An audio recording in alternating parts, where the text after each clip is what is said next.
Nilai ekspor Provinsi Sumatera Selatan pada pertengahan 2019 turun signifikan. Pada Juni, ekspor provinsi ini hanya 20,35%, jauh dari bulan sebelumnya. Pulp, pupuk, dan batu bara masih menjadi komoditas ekspor primadona Sumsel. Untuk sektor migas, ekspor meningkat sedangkan karet terus turun akibat masih rendahnya harga karet di tingkat petani. Pelemahan ekspor juga karena penurunan harga komoditas di pasar dunia.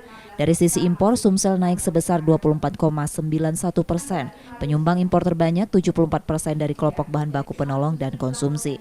Dengan tujuan negara ekspor impor, salah satu provinsi terbesar di Sumatera ini masih dari Tiongkok.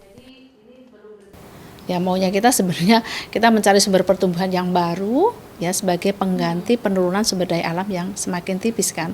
Ya kan. Kesininya kan kayak karet seperti kemudian tadi batu bara dan sebagainya kan mulai menurun gitu. Beruntung secara kumulatif, neraca perdagangannya masih surplus senilai 251,78 juta US dollar. Total kelebihan sampai triwulan 2 2019 sebesar 1.742,29 juta. BPS Sumsel berharap ada alternatif komoditas baru yang dapat mendorong perekonomian provinsi ini. Sinta Dwi Putri, Purwantoro, Kompas TV, Palembang.